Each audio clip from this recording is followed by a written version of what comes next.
장장 모세오경에 관련된 것을 한 3개월에 걸쳐서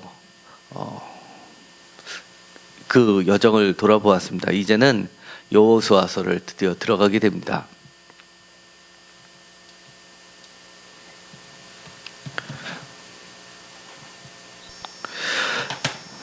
여호수아서는 여러 가지 주제가 있지만 한마디로 요약을 하면은 하나님께서 주시기로 약속하셨던 아브라함에게 약속하셨던 그 모든 것을 성취하는 것으로 드러나게 됩니다. 첫 번째는 아브라함에게 주셨던 자손에 대한 약속은 이미 성취가 되었고, 그 다음에 땅에 대한 약속을 성취하는 것으로 들어가고, 신명기에서는 그것을 특별히 안식이란 말로 표현했습니다.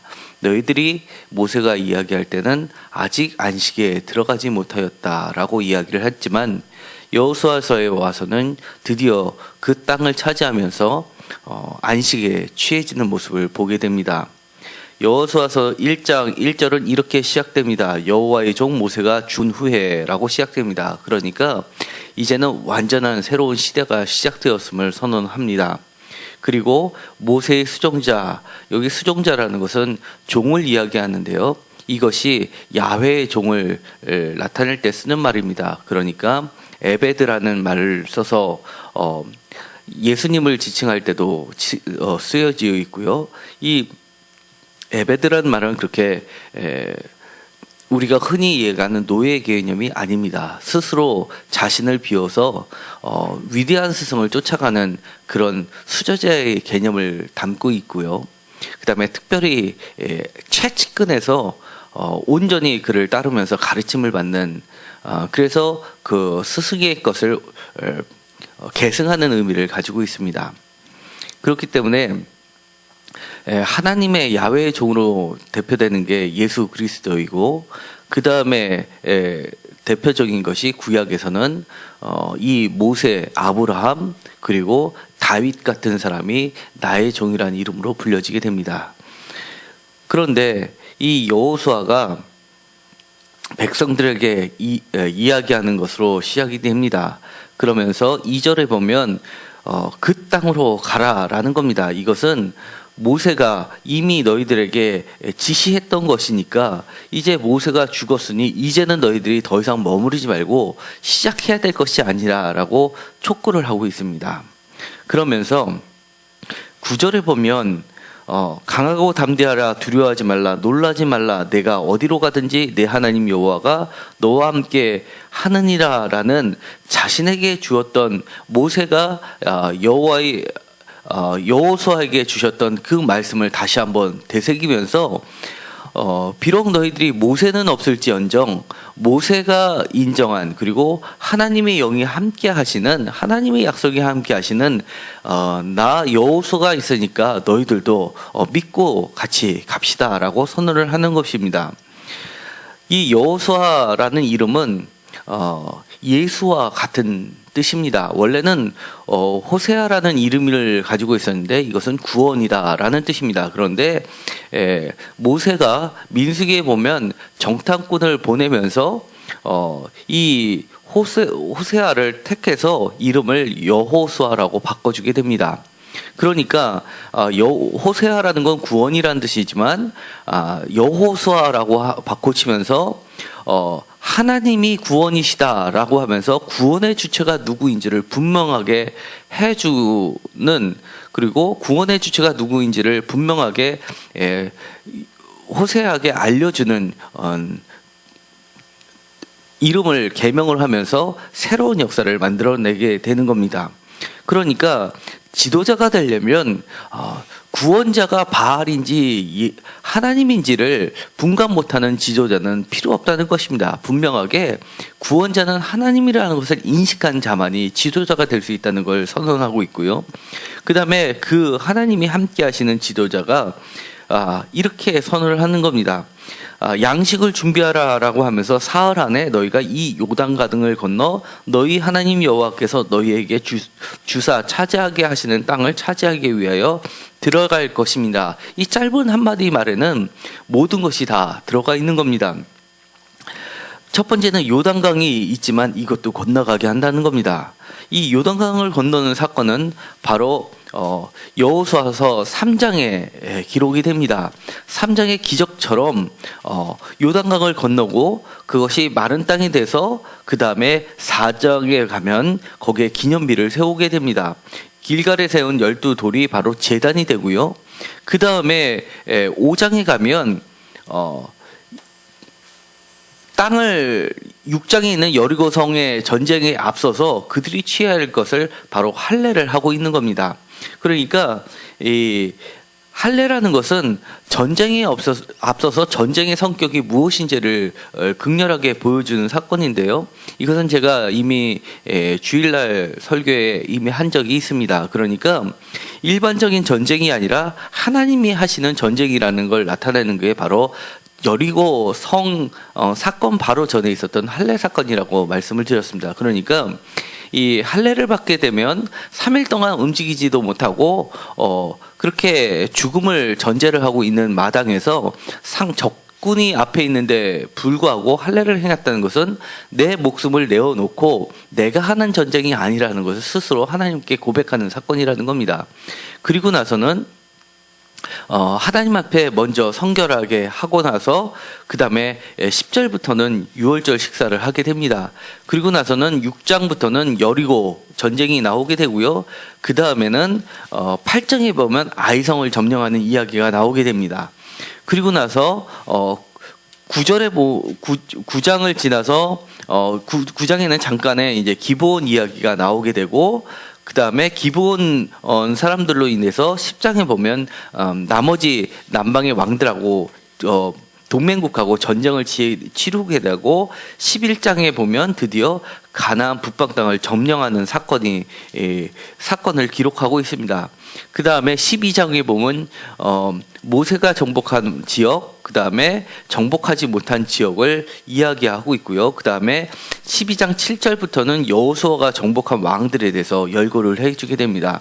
그렇게 되면서 바로 13장부터는 이 땅을 분배하는 이야기로 시작이 되는 겁니다. 그러니까 여호수아가 서론 부분이 있고 나서 크게 나누면 12장을 기점으로 해서 12장까지, 그 다음에 13장부터는 바로 새로운 땅의 분배가 이야기를 시작하고 있는 것을 보게 됩니다.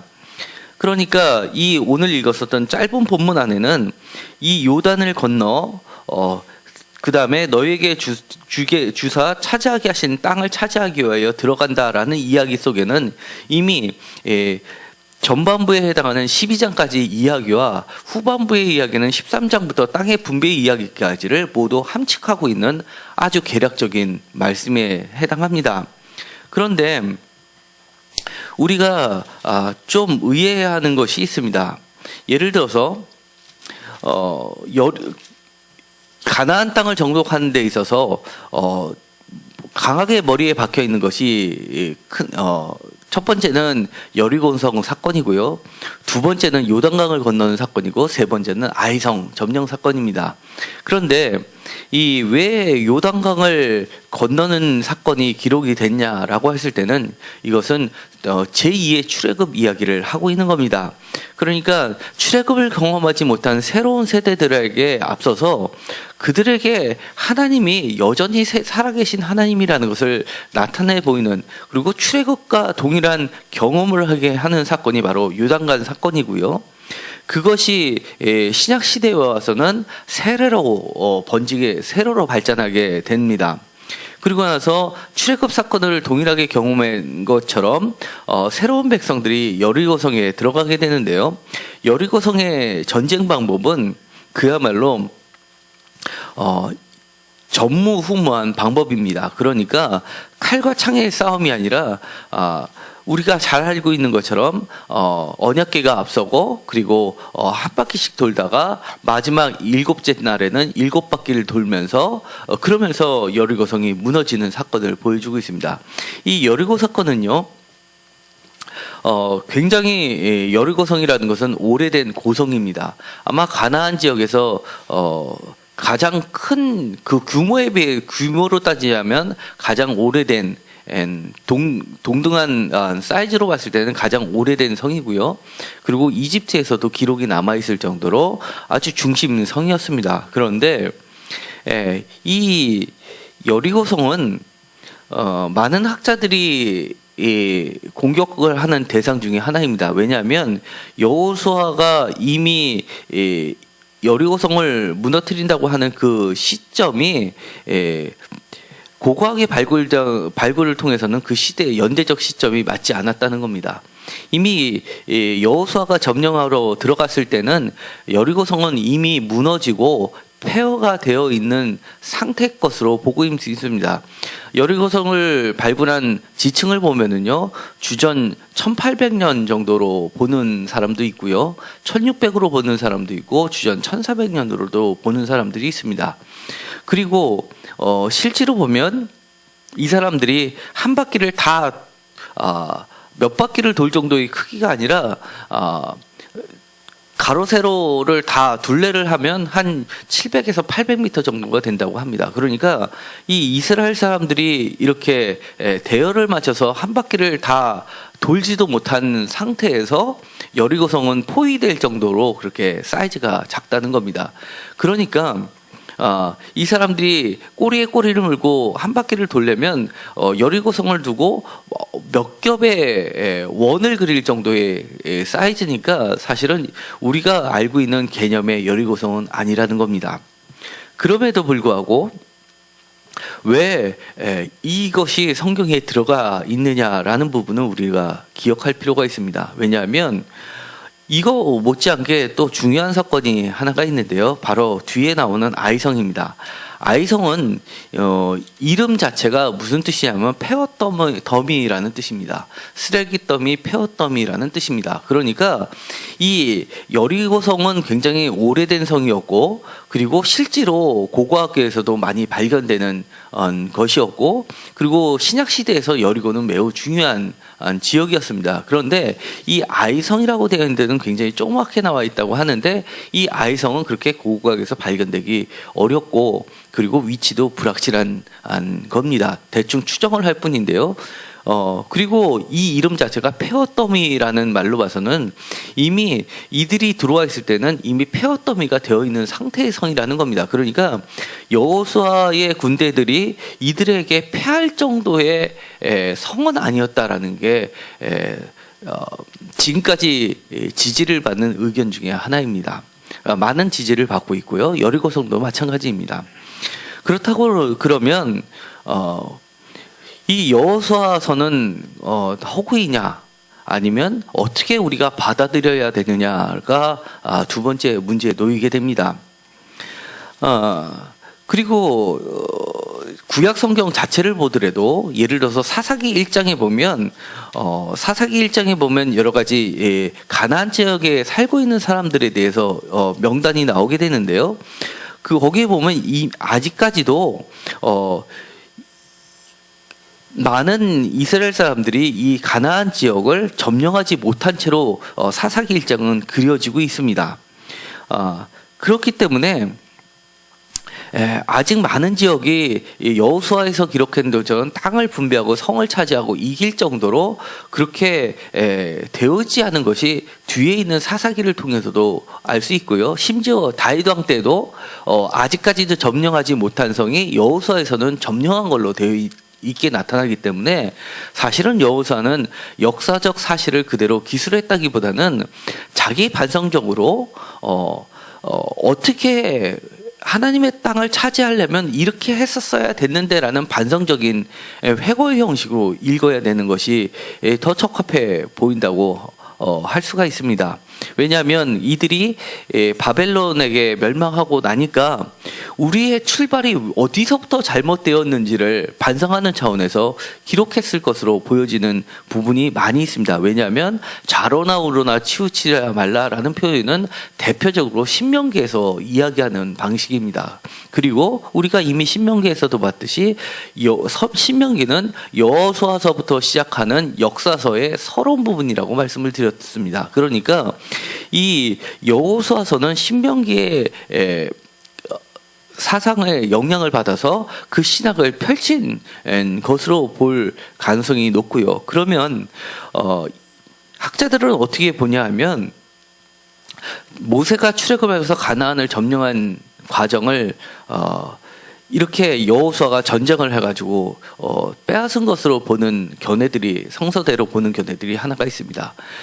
그런데 그렇지 않다라고 보는 반론은, 첫째는 고고학에서 커다란 전쟁의 흔적을, 그리고 폐허된 흔적들을 찾아볼 수 없다는 겁니다.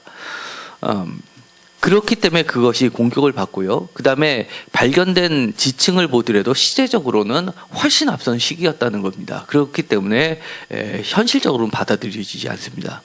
두 번째 의견은요, 이 출애굽기에 나와 있는 잡족들에 대한 힌트를 얻어서 출애굽한 이스라엘 사람들은, 모세와 같이 출애굽한 사람들은 히브리 노예층이었고, 이들과 함께 같이 나온 무리들이 있었고, 민수기 과정을 통하면서 지나오면서 같이 흡수된 많은 민족들이 있었습니다. 같이 하층민으로부터 시작해서 그들이 야훼의 정신에 입각해서 자유민이 되고자 해서 함께 군대를 이룬 자들이 가나안 땅으로 들어오면서 아직 이미 점령하지 못한 지역에 흡수해서 들어가서 살면서 점점 그 힘이 커져가지고 나중에는 가나안을 전체로 평화롭게 정착했다는 설입니다. 그것은 상당히 학자들 간의 지지를 받습니다. 왜냐하면 유대의 절기를 보면 목축의 절기보다도 농경 문화의 절기들이 쉽게 말해서 무교절이 유월절을 대체한다든지, 수장절이 초막절을 대체한다든지, 이런 식으로 농경과 유목 문화가 시기적으로도 비슷하고 이렇게 들어가기 때문에 많은 숫자는 오히려 나중에 합류한 부류들일 가능성이 높다고 보는 겁니다. 그러면 여기 나와 있는 말씀을 우리가 어떻게 이해를 해야 되느냐가 새로운 관건입니다. 여기서 이 전쟁들에 관해서 계속 이야기하는 것은 하나님께서 진멸하라는 이야기가 반복되고 있습니다. 여기 보시면은요, 여리고 성에 가서는 이렇게 나와 있습니다. 6장입니다. 6장 18절에 보면 손대지 말라. 그리고 19절에 보면 다 여호와께 구별된 것이다. 여호와의 곳간에 들여놓아라 라고 하면서 여리고 성에 대해서 이길 경우에 대해서는 선언을 하고 있습니다. 그런데 7장에 보면 아간의 범죄가 나오게 되는데요. 7장 1절에 보면 유다지파 세라의 증손 삽대의 손자 갈미의 아들 아간이 온전히 바친 물건을 가졌습니다 라고 하면서 이 아간의 범죄를 지적하고 있습니다.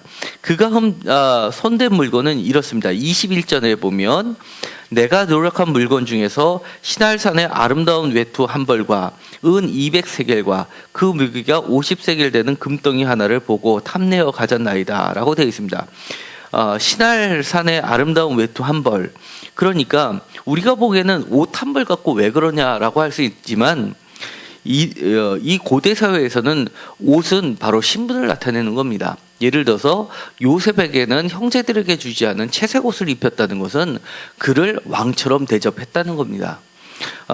그리고 이 시날산이라는 것은 메소포타미아 지역을 이야기합니다. 그러니까 이 하층민들의 입장에서 봤을 때는 그리고 유랑민의 성격이 강하죠. 집시처럼 떠다니는 사람의 입장에 봤을 때는 정말 그 시대에 최고의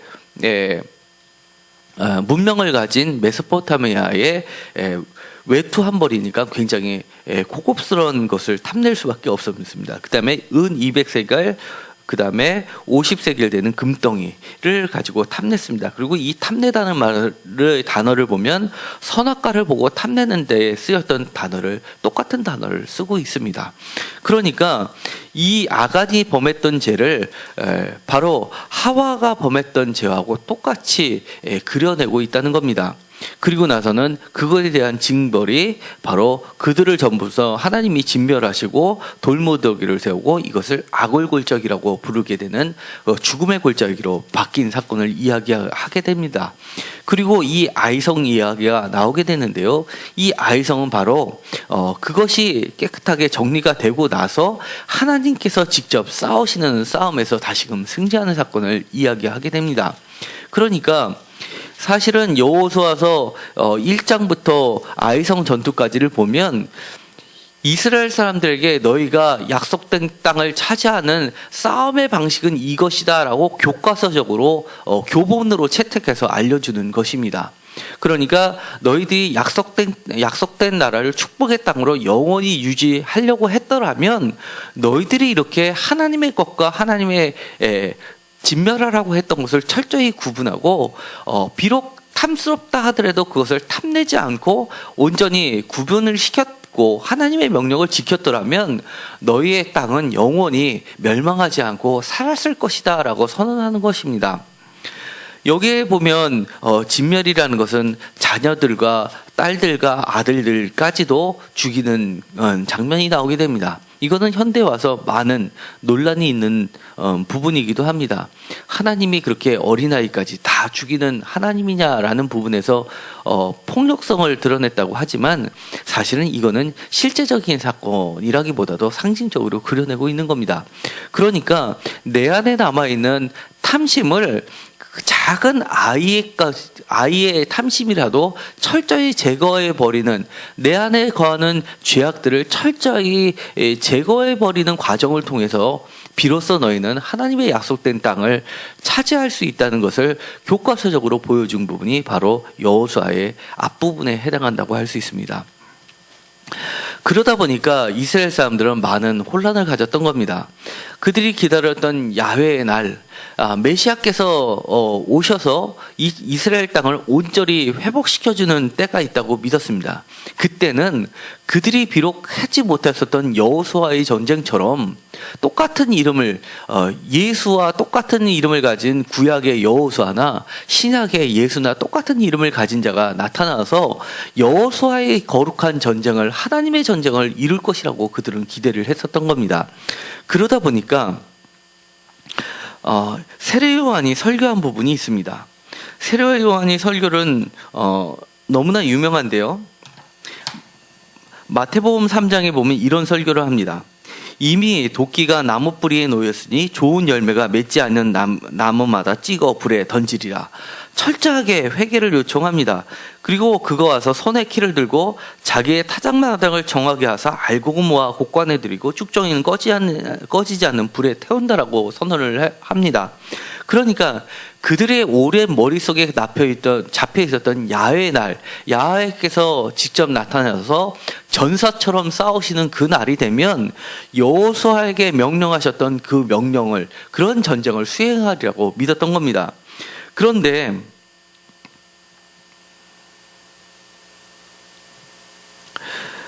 마태복음 11장에 보면은 요한이 불신을 하게 됩니다. 왜냐하면 그렇게 기대했고 세를 주고 이 사람이 진짜 하나님의 아들이라고 선언했던 자인데도 불구하고 하는 일을 보니까 정말 이렇게 여호수아가 했었던 전쟁을 벌이지 않는 겁니다.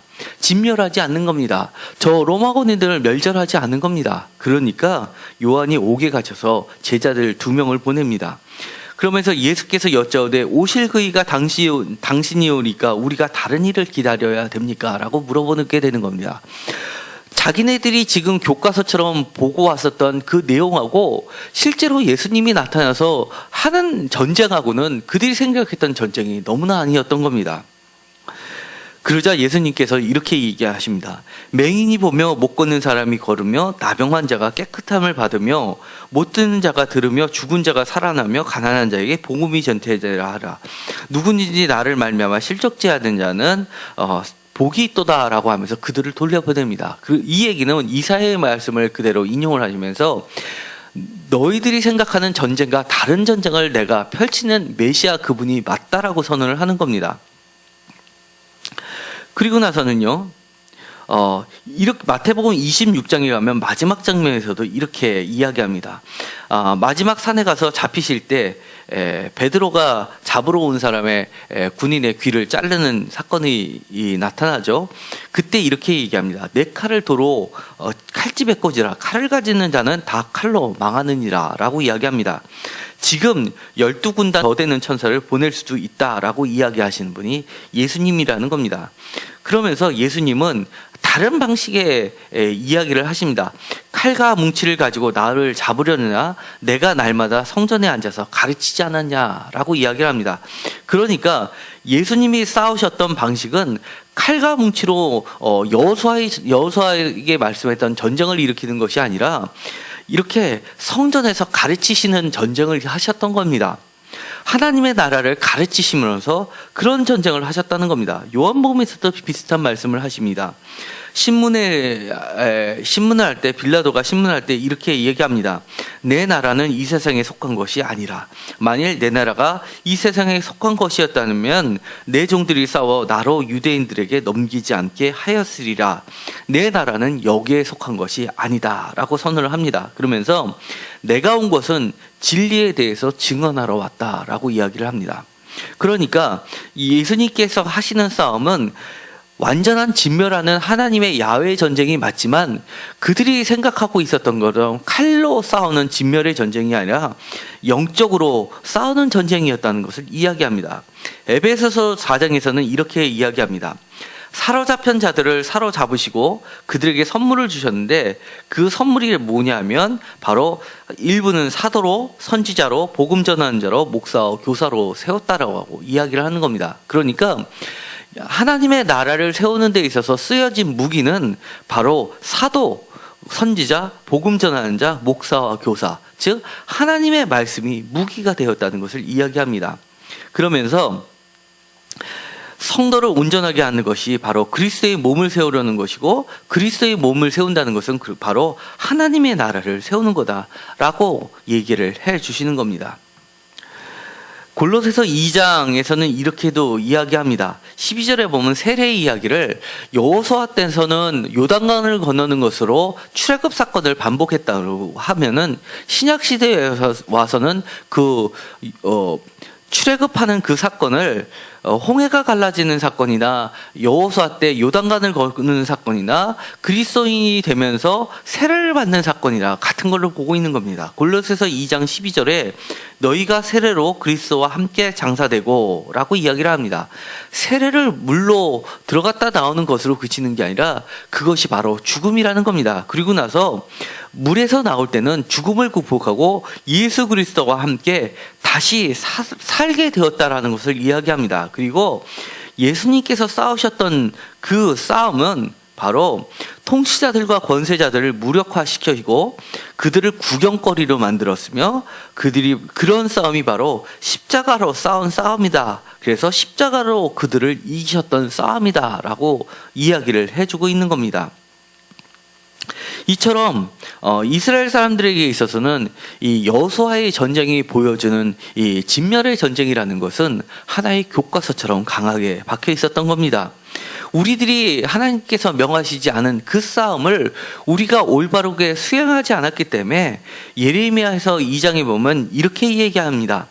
너희들이 그런 싸움을 싸우지 않았기 때문에 9절에 보면 그러므로 내가 다시 싸우고 너희 자손들과도 싸우리라 라고 이야기합니다. 이제는 하나님께서 싸우는 대상이 너희들이 그렇게 이방 사람들과 싸웠어야 되는데 싸우지 않았기 때문에 야훼 하나님께서 너희들과 싸우시겠다고 하는 겁니다.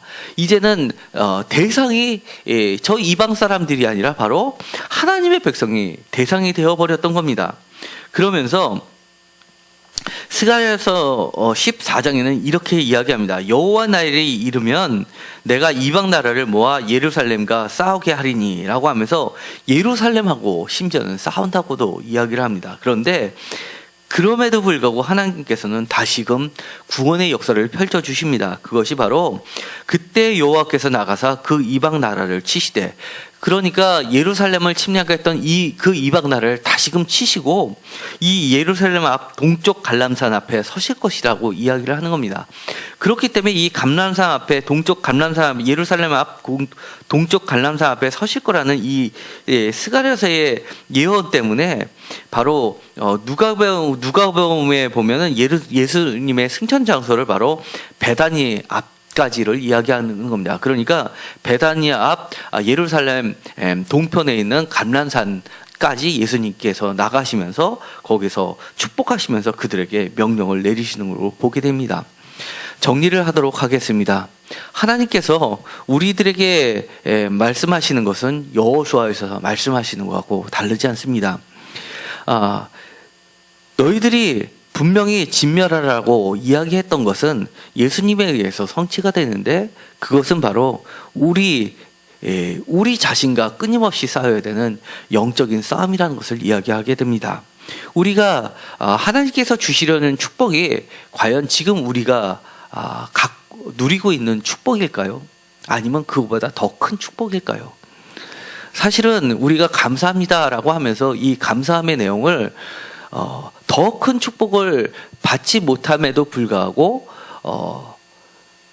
감사해야지라고 생각해서 스스로 비워서 감사합니다라고 하는 것인지, 아니면 그 가운데서 정말 이것이 정말 하나님께서 나한테 주시려고 했었던 그 축복이었구나를 깨달으면서 감사합니다 하는 그 감사함인지는 사실은 우리가 구분할 필요가 있다는 겁니다. 내가 하나님께서 약속하셨던 그 땅을 차지하지 못함으로써 스스로 자족하면서 하는 감사라면 이제는 그 땅까지 나아갈 수 있도록 용기를 달라고 기도하십시오. 그리고서 약속된 축복의 땅을 차지하려면 오늘 여호수아에서 이야기했던 것처럼 준비를 하시기 바랍니다. 그것은 예수님이 하셨던 방식입니다. 때로는 심지어 세례요한도 의심할 수 없는 방식이고, 그 방식이 바로 하나님의 나라에 대해서 좀 더 깊이 배우고 예수님에 대해서 좀 더 알게 되고, 그리고 나서 그것을 예수님처럼 몸으로 실행하는 것입니다. 방식은 때로는 교사로 세우기도 했고요. 때로는 선교사로 세우기도 하셨고, 때로는 목회자와 다른 형태로도 세우셨습니다. 우리는 직업을 통해서도 하나님의 나라를 세우는 사실은 사도들입니다. 때로는 의사로, 때로는 약사로, 때로는 간호사로, 때로는 선생으로서, 또 때로는 한 가정의 부모로서, 여러 가지 형태로서 하나님의 나라를 세우는 하나님의 일꾼들로 세우셨습니다. 우리가 조금 더 하나님의 말씀을 가까이 하면서 예수님의 싸웠던 방식으로 하나씩 우리의 주변들을 진멸해 나갈 때, 그때 지금보다 우리가 만족하면서 자족하는 그 축복된 땅이 아니라 우리가 미처 꿈꾸지도 못하는 그 넓은 약속된 땅을 하나님께서 주실 것입니다. 그것을 좀 더 구체적으로 기대하시는 여러분이 되시고, 절대 이 자리에서 포기하는 여러분이 되시지 않기를 간절히 소망합니다. 그렇다고 이거는 감사하지 말라는 이야기가 아닙니다. 여호수아가 이야기한 것처럼 이제는 준비하고 건너가야 될 부분이 있다면 건너가자는 이야기입니다. 기도하고 마치기로 하겠습니다. 하나님, 우리가 때로는 하나님이 주시고자 하셨던 약속의 땅을 우리가 미처 깨닫지 못하거나 아니면 기대는 했어도 감히 그것을 점령할 수 없기 때문에 포기하고 이 자리에 눌러 앉으면서 그나마 그 가운데서 감사를 찾으려고 노력한 부분이 없었나를 반성해 봅니다. 하나님이 주시려고 했었던, 우리가 미처 깨닫지 못했던 아브라함에서부터 주시고자 했었던 그 약속의 땅을 우리가 차지할 수 있도록 우리의 자신을 새롭게 하여 주시옵소서. 요단강을 건넌 것처럼 우리가 다시 새롭게 태어나게 하여 주시옵시고, 내 자신을 죽이고 하나님의 사람으로, 예수 그리스도의 사람으로 온전히 태어나게 하여 주옵소서. 하나님, 또한 여리고성과 아이성을 보면서, 그리고 그 중간에 끼어있는 아간의 사건을 보면서 우리가 온전히 하나님의 약속된 땅으로 나가는 그 과정 속에서 혹시 하나님의 것을 보고 탐냄으로써 눌러 앉아 있는 경우가 있는지 없는지를 점검할 수 있게 하여 주시옵시고, 버릴 것은 버리고 취할 것은 취하면서 더 하나님의 은혜의 깊은 자리까지 나아가게 하여 주옵소서. 우리들의 사업정을 좀 더 넓혀 주시옵시고, 우리의 직장과 우리의 가정을 좀 더, 우리의 자녀들의 영역을 좀 더 확장시켜 주셔서 하나님의 나라를 점점점 키우는 자들이 되게 하여 주시옵소서. 예수님의 이름으로 기도드렸습니다. 아멘. 하늘에 계신 우리 아버지여,